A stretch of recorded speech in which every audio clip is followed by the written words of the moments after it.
तो आज हम लोग बलराम जी के ऊपर चर्चा करेंगे।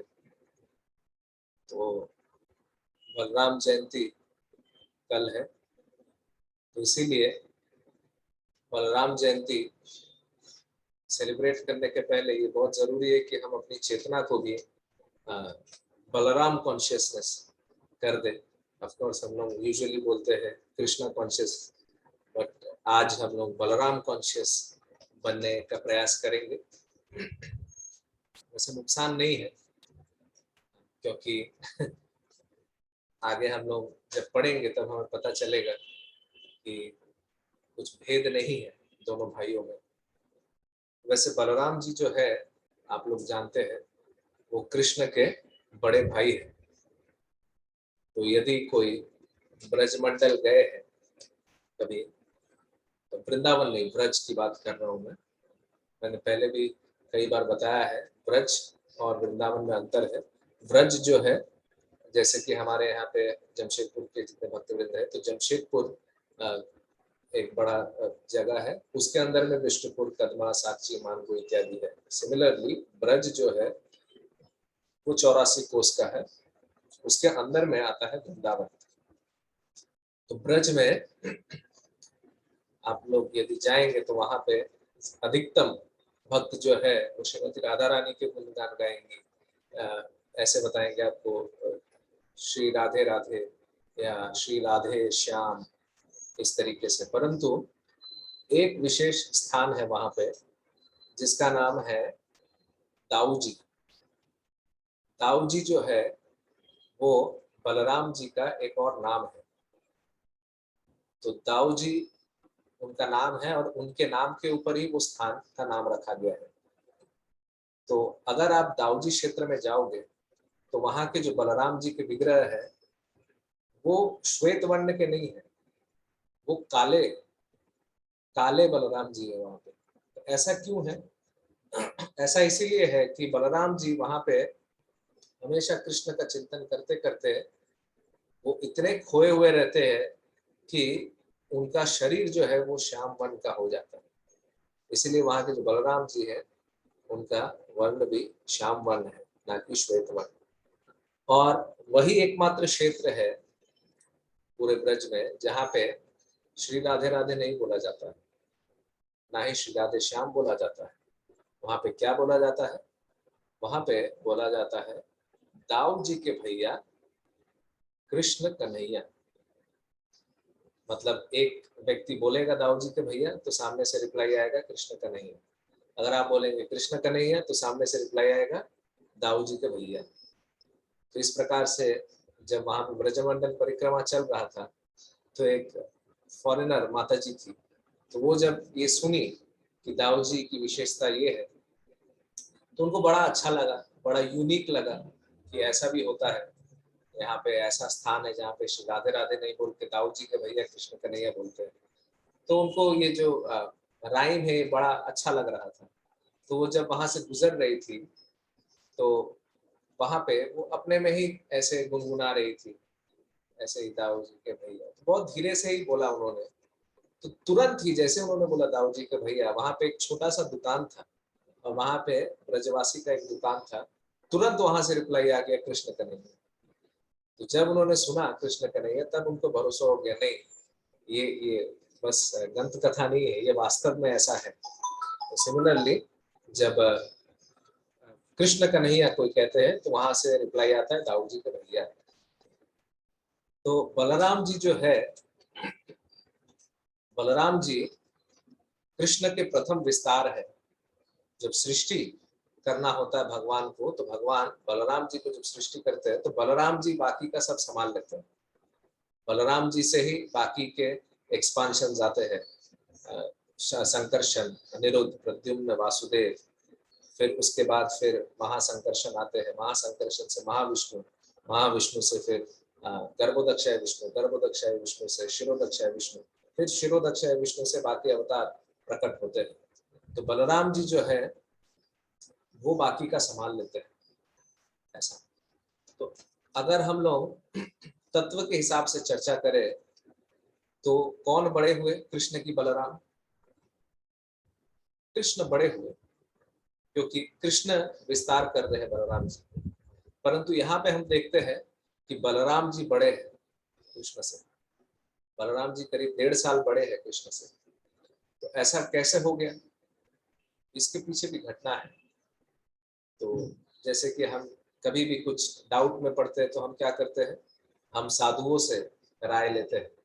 उसी प्रकार से हम वाल्मीकि ऋषि से राय लेके समझेंगे क्यों ऐसा हुआ कि बलराम जी को तो छोटा होना चाहिए था परंतु बलराम जी बड़े हो गए। ऐसा क्यों?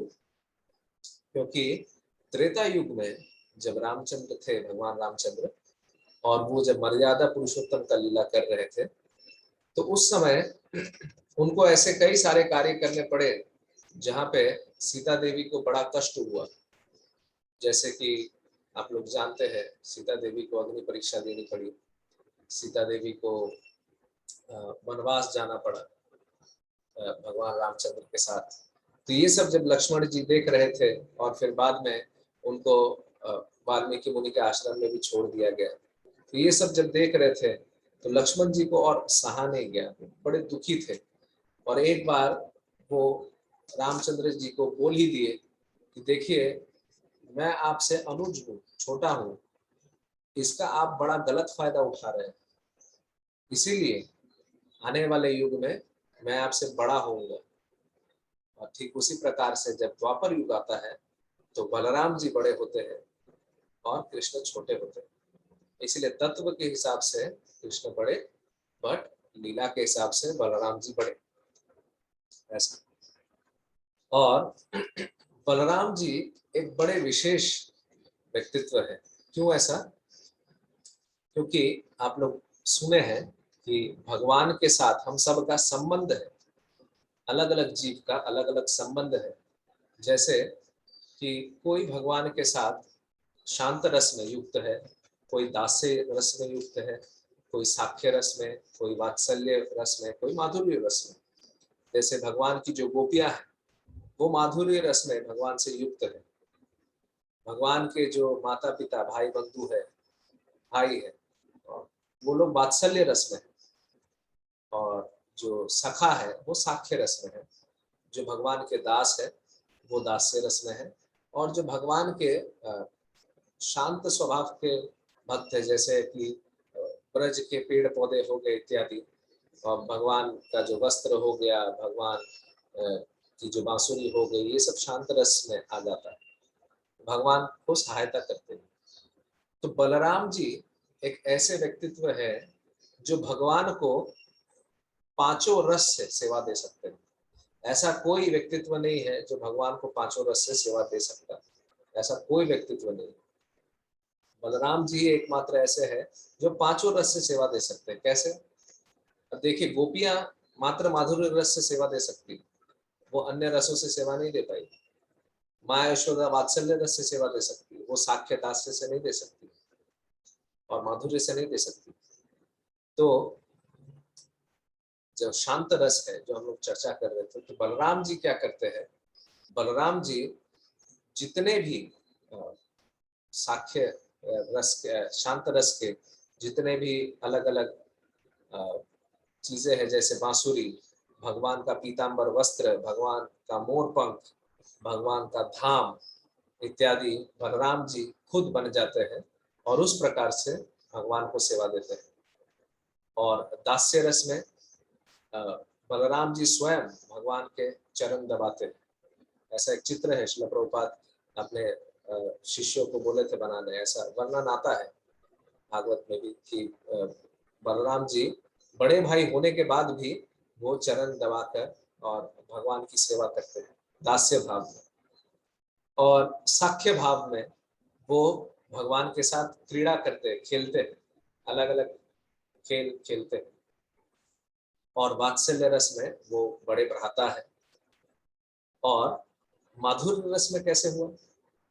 माधुर्य रस में वो अनंग मंजरी है। जैसे आप लोग जानते हैं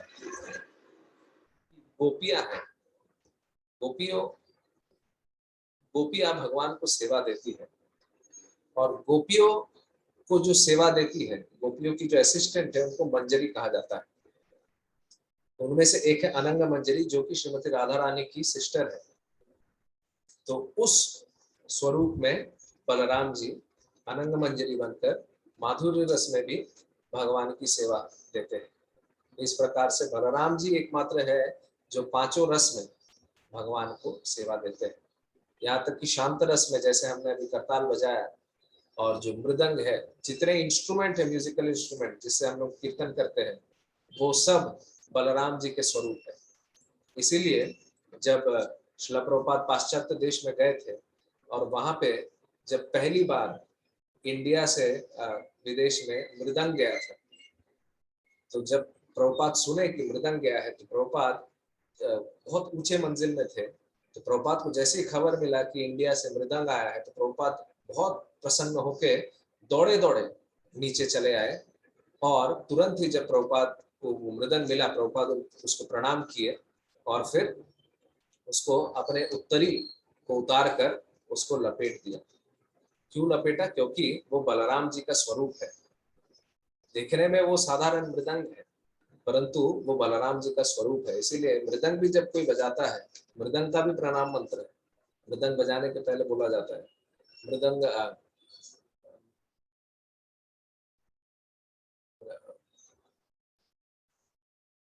मृदंग ब्रह्मदेवाय लवनम रसमधुरी सहस्र गुण संयुक्तम मृदंगाय ते नमः बलभद्राय ते नमः। मृदंग ब्रह्म रूपाय लवनम रसमधुरी सहस्र गुण संयुक्तम मृदंगाय ते नमः बलभद्राय ते नमः। ऐसे तो मतलब वो बलराम के स्वरूप है, इसीलिए उनको प्रणाम करके, उनको रिस्पेक्ट देके फिर इस्तेमाल किया जाता है कृष्ण की सेवा में। इस प्रकार से आप समझ सकते हैं कि बलराम जी का क्या स्तर है। और बलराम जी जो है, बलराम जी के अनेक नाम भी है। एक नाम है उनका बलदेव, परंतु प्रभुपाद जब फर्स्ट कैंटो लिखते हैं, प्रभुपाद कहीं पे भी बलदेव शब्द का प्रयोग नहीं करते। प्रभुपाद हमेशा हमेशा श्री बलदेव बोलते हैं, उनको रेस्पेक्ट देने के लिए। और उनका एक नाम है बलराम, दूसरा फिर और नाम है बलभद्र, देन उनका नाम है रोहिणी सुतन या रोहिणी नंदन, फिर उनका नाम है अनंत, उनका नाम है संकर्षण। तो इनके मतलब क्या है? बलराम शब्द का अर्थ है बल। बल का मतलब शारीरिक बल नहीं, आध्यात्मिक बल। तो बलराम जो है वो आध्यात्मिक बल प्रदान करते। उससे क्या होता है? आध्यात्मिक बल जब मिलता है भक्तों को, तो उससे वो रमते हैं, उसमें राम प्राप्त होता है। राम अर्थात ट्रांसेंडेंटल ब्लिस, जो आनंद का जो सर्वोच्च स्तर है, उसको राम बोला जाता है। इसीलिए जो बल प्रदान करके, आध्यात्मिक बल प्रदान करके स्पिरिचुअल ब्लिस को प्राप्त कराए, वो है बलराम। तो उसी प्रकार से बलभद्र अर्थात जो कि भद्र, ऑस्पिशियसनेस, मंगलमय प्रदान करते हैं।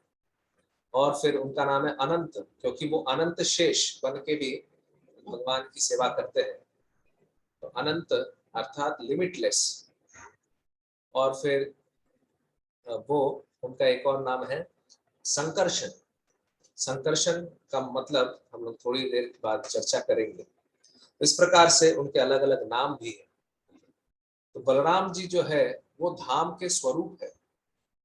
हम लोग जब भी धाम में जाते हैं, सबसे पहले हम लोग धाम को प्रणाम करते हैं, तो अर्थात बलराम जी को प्रणाम करते हैं, क्योंकि उनकी कृपा से ही हमें धाम प्रवेश करने का अवसर प्राप्त हुआ है। इसीलिए एक बार ऐसा हुआ था, श्रील प्रभुपाद जब मायापुर में थे, तो उनके कई शिष्य वहां पे थे। तो प्रभुपाद चाहते थे कि मायापुर में भी एक इस्कॉन का संस्था बने, इस्कॉन का मंदिर बने। तो प्रभुपाद अपने शिष्यों को बोले थे कि जाओ, जाकर कुछ व्यवस्था करो, यहाँ पे मंदिर बनना चाहिए इस्कॉन का मायापुर में। तो भक्त लोग बड़े परेशान थे, वो अलग अलग प्रकार से व्यवस्था कर रहे थे, परंतु लैंड नहीं मिल रहा था मायापुर में। बहुत प्रयास किए, लैंड मिल ही नहीं रहा था। प्रभुपाद को आके बोले, प्रभुपाद यहाँ पे कोई लैंड मिल नहीं रहा है, क्या करें? तब प्रभुपाद उनको बोले कि why don't you pray to Balaram, कि आप बलराम जी को क्यों नहीं प्रार्थना करते हो? वो धाम के स्वरूप है, वो अवश्य आपकी बात सुनेंगे। तो वो जो भक्त था तो प्रभुपाद के आज्ञा के अनुसार बलराम जी को बड़े हृदय से प्रार्थना करा कि हे प्रभु, आप कृपया करके ऐसी व्यवस्था करें ताकि हम यहाँ मंदिर बना पाए। और उसी रात को बलराम जी उनके स्वप्न में आते हैं और बलराम जी बोलते हैं कि तुम्हें मुझे अप्रोच करना चाहिए, क्योंकि मैं धाम का स्वरूप हूँ और मैं तुम्हारी सहायता करूंगा इस प्रकार से। तो जैसे ही स्वप्न देखता है, सुबह उठ के तुरंत वो जाता है और प्रभुपाद को बोलता है, प्रभुपाद आप मानेंगे नहीं, मैंने कल रात को ही बलराम जी का स्वप्न देखा और उसमें वो मुझे बता रहे थे कि तुम्हें मुझे प्रार्थना करना चाहिए। और इस घटना के लगभग 3.5 हफ्ता के अंदर ही इस्कॉन को एक लैंड मिल जाता है। तो आप सोच सकते हैं कि बलराम जी का क्या महत्व है।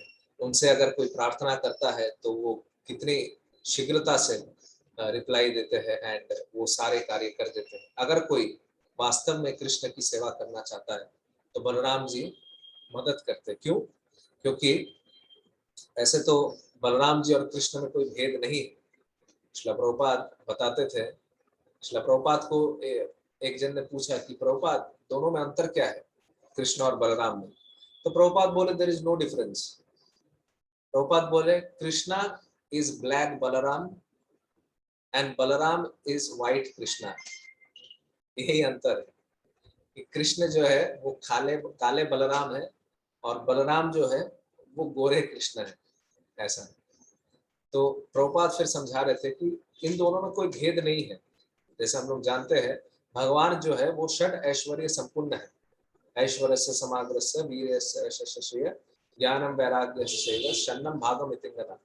जो षड ऐश्वर्य है इससे संपूर्ण है कृष्ण। उसी प्रकार से बलराम भी संपूर्ण है और जो 64 कलाएं हैं वो कृष्ण में भी है और वही 64 कलाएं बलराम में भी है। तो आप लोग सोचेंगे कि 60 कलाएं तो विष्णु जी में होता है, परंतु वेणु माधुरी ये सब कहाँ से आया?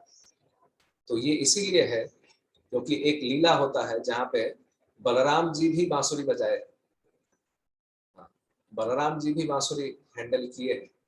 तो एक बार ऐसा हुआ, आप लोग जानते होंगे, केशी नाम का एक असुर था जो कि घोड़ा के रूप में था। तो कंस उनको भेजा था कृष्ण का वध करने के लिए। तो उस दिन सुबह को बलराम जी को ऐसी इच्छा हुई कि मैं एक दिन के लिए तुम्हारे जैसा बनना चाहता हूँ। कृष्ण बोले कि ठीक है दाऊ जी, आपकी इच्छा है तो वही सही। तो कृष्ण अपना जो मोर पंख है, बांसुरी है, पीताम्बर वस्त्र है, सब बलराम जी को दे देते। तो उस दिन के लिए बलराम जी कृष्ण बन जाते हैं। तो उस प्रकार से बलराम जी में भी वो गुण है। और लीला माधुर्य, लीला माधुर्य कैसे? लीला माधुर्य में भी बलराम जी है। जैसे कि कृष्ण, आप लोग जानते हैं भगवान श्री कृष्ण रास लीला करते हैं और उनके अलावा यदि इस पूरे सृष्टि में किसी को अधिकार है रास लीला का, वो केवल मात्र बलराम जी को। तो बलराम जी भी रास लीला किए हैं, कृष्ण भी रास लीला किए। ये दोनों भाई को ही एकमात्र अनुमति है रास लीला का और किसी जीव को नहीं। तो इसीलिए वो 64 कलाएं as it is Balram ji में भी है, परंतु फिर भी दोनों में अंतर है। दोनों में अंतर क्या है? एक तो कलर का अंतर है, दूसरा अंतर यह है कि एक है सेवक भगवान, दूसरा है सेव्य भगवान। मतलब कि एक है ऑब्जेक्ट ऑफ वर्शिप और एक है ऑब्जेक्ट ऑफ सर्विस, एक है गिवर ऑफ सर्विस। मतलब कृष्ण जो है वो सेवा एक्सेप्ट करने वाले भगवान है और बलराम जो है वो सेवा देने वाले भगवान है। तो कृष्ण जो है वो सेव्य भगवान है और बलराम जो है वो सेवक भगवान है। तो बलराम हमेशा इस प्रयास में रहते किस प्रकार से मैं कृष्ण की सेवा करूं। तो इस प्रकार से एक है सेवक भगवान, एक है सेव्य भगवान। तो अगर आप नंदगांव में जाएंगे, नंदगांव जो है वहां पर जो मंदिर है पहाड़ के ऊपर, आज भी अगर जाएंगे तो वहां पे जो मंदिर है उस मंदिर में अगर आप प्रवेश करेंगे तो वहां पे देखेंगे कृष्ण बलराम दोनों भाई है, नंद बाबा यशोदा माँ भी है वहां पे। तो वहां पे कृष्ण और बलराम जो है, उन दोनों को देख के आप पहचान ही नहीं पाएंगे कि कौन कृष्ण है कौन बलराम है, क्योंकि दोनों ही पीतांबर वस्त्र पहने हैं, दोनों ही येलो कलर के ड्रेस पहने हैं, दोनों के सर में मोर पंख है, दोनों के हाथ में बांसुरी है, और दोनों का विग्रह देखने में भी सेम है। आप पहचान ही नहीं पाएंगे कि कौन कृष्ण है कौन बलराम है। तो ऐसा क्यों? क्योंकि कंस जो थे वो हमेशा किसी न किसी प्रकार से कृष्ण का वध करने के लिए असुर को भेजा करते थे। तो उस भय से कृष्ण के प्रोटेक्शन के लिए वहां पे बलराम जी को कृष्ण जैसा सजा कर रखा जाता था, ताकि कोई भी अगर असुर आए तो वो पहले बलराम जी से भिड़े, उसके बाद उनके छोटे भाई कृष्ण के पास जाए। बलराम जी हमेशा वैसे सज के रहते थे ताकि कभी भी उनके भाई को कुछ ना ठेस पहुंचे या उनके भाई के साथ कुछ गलत ना हो। इसीलिए वहां पे जो दो विग्रह है वो एज इट इज है, मोरपंख एंड उनके सर में मोरपंख है, उनके पास बांसुरी है, पीतांबर वस्त्र है, इस प्रकार से। तो ये जो दो भाई है, ये दो भाई हमारे वर्णाश्रम धर्म में भी बड़ी सुंदर एक शिक्षा प्रदान करते हैं। अगर आप देखेंगे कि कृष्ण जो है वो गोपाल है, अर्थात वो गौओं का पालन करते हैं, और बलराम जी जो है वो हल धारण किए हुए, प्लाव जिसको बोलते हैं, वो जो है वो कृषक को रिप्रेजेंट करते हैं। इसीलिए जो कृष्ण है वो काउ प्रोटेक्शन वर्णाश्रम धर्म को सिखाते हैं, कैसे गौ माता की रक्षा करनी चाहिए। और बलराम जी जो है वो ये सिखाते हैं कि कैसे कृषक समाज जो कि एग्रीकल्चरल डिपार्टमेंट है उसको कैसे संभाल के रखना चाहिए। क्योंकि जब भी हम लोग शास्त्र पढ़ते हैं तब हमें पता चलता है कि आजकल जो फैक्ट्री ये सब बने हैं, प्रभुपाद लिखते थे कि फैक्ट्री से हमारा पेट नहीं भरता है, हमारा वास्तव में अगर पेट भरता है तो वो है गौ माता के दूध से, और खेती में जो भी अनाज और सब्जी या फल इत्यादि उगते हैं उससे। हमारे लोहे से या इत्यादि इस प्रकार से के धातु से पेट नहीं भरता है। तो फैक्ट्री जो है वो मॉडर्न कल्चर है, बट शास्त्रों के अनुसार ये दोनों चीजों को बहुत महत्व दिया गया है, एक एग्रीकल्चर, एक काउ प्रोटेक्शन।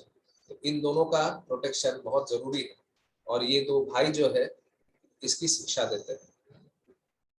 और बलराम जी जो है जैसे हमने बताया वो रोहिणी नंदन है, माता रोहिणी के पुत्र है। तो माता रोहिणी जो है वो वसुदेव की ही पत्नी है। देखिए दो है, एक है वसुदेव एक वासुदेव। वासुदेव भगवान का नाम है कृष्ण का, वसुदेव उनके पिताजी का नाम। तो वसुदेव की कई सारी पत्नियां थी, देवकी भी थी और रोहिणी भी थी।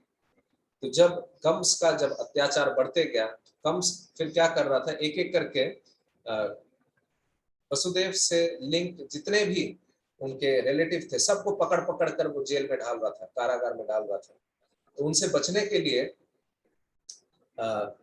जब नंद बाबा, क्योंकि नंद बाबा जो थे वो वैश्य थे, तो वो दूध का दूध का उनका बिजनेस था, क्योंकि वो वैश्य समाज से थे, उनकी बहुत सारी गायें थी, तो उनको टैक्स भरना पड़ता था, कर भरना पड़ता था। और कर भरने के लिए वो मथुरा आते थे, मथुरा में जाते थे। तो उस समय उनका और वसुदेव का की मित्रता हुई। तो इस प्रकार से जब वसुदेव को पता चला ऐसा अत्याचार हो रहा है, तो वो रोहिणी माता को रिक्वेस्ट करती है कि आप कृपया करके नंद बाबा के पास ही रहिए, वहां पे आप सेफ रहेंगे। तो नंद बाबा भी समझते हैं और रोहिणी माता को अपने साथ ही अपने महल में रखते हैं बड़े ध्यान से। तो इस प्रकार से रोहिणी माता वहां रहती है। तो आप लोग जानते हैं अष्टम गर्भ में कौन आए थे, श्री कृष्ण आए थे। तो सप्तम गर्भ में बलराम जी प्रकट हुए थे। तो बलराम जी जब प्रकट हुए तो उस समय क्या हुआ, माता देवकी के गर्भ में जब बलराम जी थे तो उस समय वो माता देवकी के गर्भ से वो चले जाते हैं रोहिणी माता के गर्भ में, गर्भांतर होता है वहां पे। और इस प्रोसेस को संकर्षण पद्धति कहते हैं। इसीलिए भगवान बलराम का एक नाम संकर्षण भी है। ये आजकल हम लोग सुनते हैं कि एक माँ के गर्भ में अगर उतना फर्टाइल नहीं है तो कोई दूसरा कंसीव कर सकता है वो बच्चा, परंतु वो 5000 साल पहले भी वो टेक्नोलॉजी था उनके पास। इसीलिए बलराम जी रोहिणी के गर्भ में गर्भांतर हो जाते हैं। तो इस प्रकार से बलराम जी वहां चले जाते हैं और मथुरा में जो योग माया है वो प्रकट होके वो फिर ऐसा बताती है कि तो बाद में योग माया आती है इस तरीके से। तो इससे हमें पता चलना चाहिए इस लीला से कि बलराम जी जैसे ही प्रकट होते हैं उसके तुरंत बाद कौन प्रकट हुए? कृष्ण प्रकट हुए। तो बलराम जी जो है वो गुरु तत्व है। जितने भी गुरु है वो सब बलराम जी को रिप्रेजेंट करते हैं। तो अगर बलराम जी आए हैं तो कृष्ण का आना अब निर्धारित हो चुका है। अब कृष्ण आने ही वाले हैं। उसी प्रकार से अगर किसी भक्त के जीवन में किसी गुरु की कृपा होती है या वो किसी गुरु के आश्रय में जाता है, उनसे दीक्षा ग्रहण करता है, तो समझ लेना चाहिए कि अब कृष्ण बहुत ही निकट में है, वो आने ही वाले हैं, क्योंकि गुरु की कृपा हो गई है उस जीव के ऊपर। उसी प्रकार से बलराम जी की अगर कृपा हो जाती है तो कृष्ण का आना तय है। ऐसा तो इस प्रकार से उनका एक नाम संकर्षण भी पड़ता है बलराम जी का। तो बलराम जी जो है वो भी असुरों का वध करते हैं। जैसे बलराम जी ने प्रलंबासुर का वध किया था। प्रलंबासुर कौन थे? वो एक असुर थे।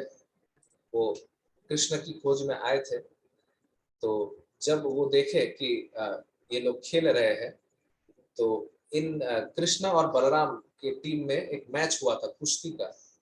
तो ऐसा था कि जो हारेगा उसको दूसरे को कंधे में उठा के ले जाना है। तो प्रलंबासुर जो थे वो एक छोटे बालक के रूप में वहां पे खेल रहे थे, गोबालक के रूप में। तो वो कृष्ण की टीम में थे। मतलब एक तरफ कृष्ण का टीम, एक तरफ बलराम जी का टीम। तो कृष्ण का टीम हार जाता है। तो बलराम की टीम के जितने भी लोग हैं उनको कंधे में बैठा के घुमाना पड़ेगा। तो बलराम जी जो है वो प्रलंबासुर के कंधे में बैठते हैं और प्रलंबासुर फिर बहुत खुशी खुशी उनको यमुना के तट के उस पार ले जाते हैं। तो बलराम जी सोचते हैं कहाँ लेके आ रहा है, ये तो सही मार्ग नहीं है, यहाँ पे तो आना था नहीं। तो कुछ समय के बाद प्रलंबासुर अपना विस्तार करता है और असुर का रूप धारण कर लेता है और फिर वो बोलता है कि मैं तुम्हें मार डालूंगा। इस तरीके से धमकी देता है बलराम जी। तो बलराम जी बहुत मुस्कुराते हैं। वो सोचते हैं कि सामान्य कुश्ती में वो जीत नहीं पाए और अभी वो बोल रहे हैं कि अभी हमें हराएंगे। तो इस प्रकार से ज्यादा कुछ मेहनत करने की आवश्यकता नहीं पड़ी बलराम जी को। वो बस क्या किए, वो प्रलंबासुर के सर में एक कस के अपना हाथ को उनके सर के ऊपर डाल दिया और उसी समय उनका हरि बोल हो गया। ऐसा तो इस प्रकार से प्रलंबासुर का वध होता है, उनका उद्धार होता है। तो इस प्रकार से हम लोग देखते हैं धेनुकासुर जो थे, धेनुकासुर गधा था जो तालाबन में रहा करता था। तो वहां पे भी जब धेनुकासुर आए थे तो फिर बलराम जी उन्होंने क्या किया, बलराम जी धेनुकासुर के पूंछ को पकड़ा, सॉरी पीछे के पैरों को पकड़ा और फिर उसको पकड़ के गोल गोल घूमने लगे। तो जब गोल गोल घूम के फेंकने ही वाले थे, वो फेंकने के पहले ही वो दम तोड़ दिया था धेनुकासुर, इतने जोर से घुमा रहे थे उसको। और फिर घुमाते घुमाते वो क्या किए, क्योंकि वो लोग तालवन में किस लिए गए थे, सोमरस, जो ताल का वृक्ष है उसमें ताल फल होता है, उससे सोमरस बनता था। तो वो ताड़ के वृक्ष में ऊपर में था तो सबको चढ़ना पड़ेगा। तो बलराम जी ने सोचा कि ठीक है, इतना मेहनत करने का क्या जरूरत है। तो वो धेनुकासुर को ही घुमा के ऊपर में फेंक देते हैं। तो जैसे ही फेंकते हैं तो धेनुकासुर भी ऊपर रह गया और उनके फेंकने से क्या हुआ, जितने ताल के फल थे वो सब एक एक करके गिरने लग गए। तो अलग से मेहनत नहीं करना पड़ा किसी को पेड़ पे चढ़ के ताड़ के फलों को उतारने का। तो इस प्रकार से धेनुकासुर का भी वध होता है। एंड जब कृष्ण छोटे थे तो उस समय कभी कभी हमारे यहाँ पे भी देखा जाता है, जब बच्चे छोटे रहते हैं और वो सुनते नहीं है बातों को, तो माता जो है वो उनको डराती है कि अगर तुम नहीं खाओगे तो ये बाबा आ जाएंगे या ये भूत आ जाएगा, इस तरीके से। तो जब माता यशोदा भी कृष्ण को खिलाती थी या कुछ कार्य करवाने के लिए बोलती थी, तो अगर वो नहीं सुनते थे तो वो भी बोलती थी कि अगर तुम नहीं खाओगे तो हाउ आ जाएगा। तो कृष्ण जब सुनते थे हाउ आ जाएगा तो उनको लगता था ये हाउ कौन है। मैंने 6 दिन के अंदर में पूतना का वध कर दिया जो कि इतनी विशाल थी, इतने सारे असुर मेरे पास आए, उनका मैंने संहार किया, परंतु ये हाउ कौन है। तो वो सोच सोच में पड़ जाते कि ये हाउ कौन है जो माँ हमेशा मुझे धमकी देती है कि अगर नहीं खाओगे तो हाउ आ जाएगा, हाउ आ जाएगा, इस तरीके से। तो शाम का समय था जब कृष्ण अकेले निकल रहे थे, तो वास्तव में हाउ आए थे। हाउ जो है वो एक शेर के रूप में थे, तो वो हमला करने ही वाले थे, तो तभी कृष्ण जो है वो बलराम को बुला लेते हैं। तो बलराम जी को जब बुलाते हैं तो बलराम जी वहां पे आकर तुरंत ही अपने पंजे का एक जो भार है वो अ, उस हाउ के ऊपर रख देते हैं। तो जैसे ही रखते हैं वो हाउ जो है वो तुरंत ही पत्थर का बन जाता है। तो इस प्रकार से वो पत्थर की शिला के रूप में ही रह जाता है। तो इस प्रकार से भी बलराम जी कृष्ण की रक्षा की। और एक बार ऐसा भी हुआ जब व्योमासुर व्योमासुर नाम के जो असुर थे, जो कि उड़ते थे, व्योम का मतलब है आकाश, वैक्यूम। तो जब इसीलिए उनका नाम पड़ा व्योम असुर, असुर। तो व्योमासुर जब जितने भी गोप सखा है इनको छुपा दिए थे उनकी गुफा में। तो जब पता चला कि हाँ यहाँ पे छुपे हुए हैं, तो उस समय कृष्ण गए थे उसको निकालने के लिए, जितने गोप सखा है। तो उस समय व्योमासुर और कृष्ण के बीच में घमासान युद्ध होता है, क्योंकि व्योमासुर उड़ने वाला असुर था, तो कृष्ण को छलांग लगाना पड़ रहा था। इसीलिए जब कृष्ण छलांग लगा रहे थे तो कृष्ण के चरण के चिन्ह अंकित हो रहे थे पहाड़ पे, इसीलिए वो पहाड़ अभी भी है और उस पहाड़ का नाम है चरण पहाड़ी।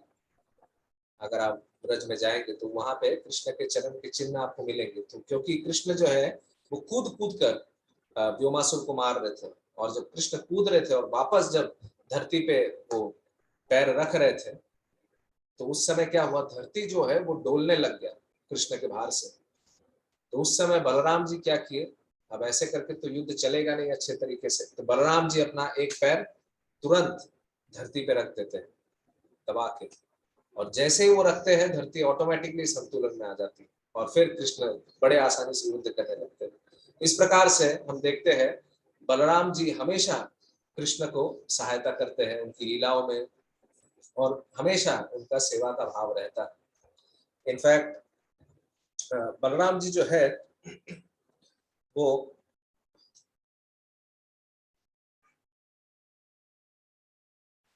जब वो लोग बाद में बड़े हुए बलराम और कृष्ण, तो उस समय जरासंध के साथ भी उनका युद्ध होता है। तो जरासंध के साथ पूरी सेना थी, और दूसरी तरफ कौन थे, कृष्ण और बलराम, मात्र कृष्ण और बलराम। और वो हमेशा जाते थे दो अकेले भाई और उनको परास्त करके आ जाते थे। तो इस प्रकार से 17 बार जरासंध को हराया गया। तो अब कोई सोच सकता है कि इतना बार परास्त करने का क्या मतलब बनता है, एक बार में ही तो सब खत्म हो जाएंगे। तो इसके पीछे लीला कुछ इस प्रकार की थी। जब भूमि देवी भगवान से अनुरोध कर रही थी कि कृपया करके आप आइए, इस धरती में असुर बहुत बढ़ गए, तो उस समय कृष्ण बोले कि ठीक है मैं तो खत्म कर दूंगा, असुर तो बहुत सारे, परंतु अगर मैं एक बार में खत्म कर दूं तो लीला में आनंद नहीं आएगा और भक्त आस्वादन नहीं कर पाएंगे। इसीलिए वो धीरे धीरे करके जरासंध को मारते नहीं थे, उनके असुर को खत्म कर, उनकी सेना को खत्म करते थे।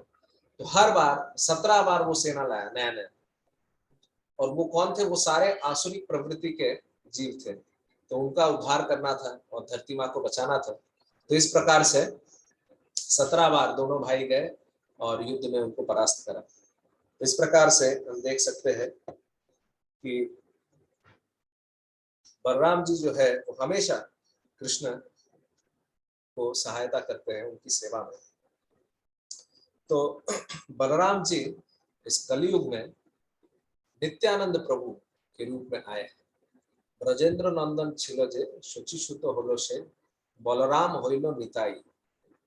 कि ब्रजेंद्र नंदन जो थे वो शची शुद्ध होके आए हैं, अर्थात शची माता के सूत अर्थात पुत्र होके आए, जो कि चैतन्य महाप्रभु है। और क्या, बलराम होइनो निताई, बलराम जो है वो नित्यानंद प्रभु के रूप में आए। और यहाँ पे भी हम देख सकते हैं नित्यानंद प्रभु जो है वो कितने सरलता से पापी व्यक्तियों को का भी उद्धार करते हैं, तो वो कितने कृपालु हैं। तो नित्यानंद प्रभु के रूप में वो अपनी कृपा बरसाते हैं। और ये तो बलराम जी के नित्यानंद प्रभु के रूप का स्वरूप है और उनकी कृपा है। तो हम लोग संक्षेप में ये भी चर्चा कर लेते हैं कि बलराम जी जो है उनका विवाह रेवती के साथ कैसे होता है, रेवती माता के साथ उनका विवाह कैसे होता है। तो रेवती जो थी वो रैवत राजा की पुत्री थी, वो सर्वगुण संपन्न स्त्री थी। उनमें इतने गुण थे कि उनके योग्य कोई वर था ही नहीं, और ये बात सतयुग की है। तो उस समय कोई योग्य वर है ही नहीं जिनसे विवाह कराएंगे। रैवत राजा बड़े चिंता में पड़ गए कि मेरी बेटी का क्वालिफिकेशन इतना हाई है कि लड़का मिल नहीं रहा है। ऐसा होता है आजकल भी, कभी कभी होता है कि जो स्त्रियां है वो इतनी क्वालिफाइड हो जाती है कि उनके बराबर का कोई लड़का ही नहीं मिलता है। तो इस प्रकार से जो माता रेवती थी वो भी इतनी ओवर क्वालिफाइड थी कि कोई कोई बराबर का मिल ही नहीं रहा था। बहुत चिंता में पड़ गए रेवत राजा कि अब मेरी बेटी का विवाह कैसे होगा। तो फिर ब्रह्मा जी के पास जाते हैं। तो ब्रह्मा जी के पास जब जाते हैं तो ब्रह्मा जी थोड़े व्यस्त रहते हैं, इसीलिए बोलते हैं थोड़ा प्रतीक्षा कीजिए, मैं थोड़ी देर में आता हूँ। कुछ समय के बाद ब्रह्मा जी जब आते हैं तो वो आके ही बताते हैं कि आप चिंता मत करिए, आपकी पुत्री के लिए योग्य वर अब इस पृथ्वी में प्रवेश कर चुका है। मात्र योग्य नहीं, उनके योग्यता से भी परे ऐसा एक व्यक्तित्व आ चुका है। तो बड़े प्रसन्न होते हैं। बोले कौन है ये? तो बोले कि देखिए, जब तक आप प्रतीक्षा कर रहे थे पृथ्वी लोक में बड़ा समय बीत गया। आप तो सत्य युग में आए, त्रेता युग भी पार हो गया, द्वापर युग खत्म होने आया है ऐसा, और अभी बलराम जी वहां पे है। तो बलराम जी से आप माता रेवती का विवाह करा दीजिए। तो बड़े प्रसन्न होकर फिर वापस जाते हैं। तो बलराम जी को ये प्रस्ताव रखते हैं और वो स्वीकारते भी है। परंतु एक प्रॉब्लम हो जाता है, क्या? सतयुग के समय जो है लोगों का जो कद है वो बहुत ऊंचा होता था। तो माता रेवती बहुत लंबी थी और बलराम जी उनके बराबर में उतने लंबे नहीं थे। तो हाइट का बड़ा डिफरेंस हो गया था। तो ये भी चिंता का विषय था कि कैसे फिर ठीक मैच नहीं लग रहा है। अटपटा दिख रहा है। तो बलराम जी उस समय क्या करते हैं, बलराम जी उनका जो हल है वो हल को लेके रेवती माता के ऊपर रख के खींच देते हैं उनको। तो जैसे ही खींचते हैं तो रेवती माता का कद जो है वो उनके बराबर का आ जाता है। तो इस प्रकार से बड़ा सुंदर लीला होता है जहाँ पे बलराम जी का विवाह होता है माता रेवती के साथ। तो इस प्रकार से हमने चर्चा किया कि किस प्रकार से बलराम जी जो गुरु तत्व है उनकी अगर कृपा हमें मिलेगी तो हम अवश्य ही कृष्ण को शीघ्र प्राप्त करेंगे। क्योंकि जब बलराम जी प्रवेश कर जाते हैं या गुरु तत्व प्रवेश कर जाते हैं किसी जीव के जीवन में, तो कृष्ण का आना निश्चित हो जाता है। क्योंकि कल बलराम पूर्णिमा है, तो इसीलिए उनका आविर्भाव तिथि है, तो इसीलिए हमें फास्टिंग करना है नून तक, दोपहर 12 बजे तक फास्टिंग है। एंड उसके उपरांत आप प्रसादम ग्रहण कर सकते हैं। और जब आप प्रसादम ग्रहण करेंगे उसके पहले एक प्रणाम मंत्र है बलराम जी का, ये अवश्य आप चर्चा करिएगा या उच्चारण करेंगे। तो आप लोग ये पढ़ सकते हैं, अगर आप चाहे तो स्क्रीनशॉट भी ले सकते हैं। तो ये है कुछ इस प्रकार से, नमस्ते तू हलग्राम, नमस्ते तू मुशलायुध, नमस्ते रेवती कांत, नमस्ते भक्तवत्सल, नमस्ते बलिनम श्रेष्ठ, नमस्ते धरणी धरा, प्रलंभरे नमस्ते तू त्राहि माम कृष्ण पूर्वज। तो ये बलराम जी का प्रणाम मंत्र है। तो आप लोग जब बलराम जी को पुष्प अर्पित करेंगे तो इस प्रणाम मंत्र का अवश्य उच्चारण करिएगा 3 बार, और फिर उसके बाद आप जो फास्टिंग है उसको ब्रेक कर सकते हैं। हरे कृष्ण।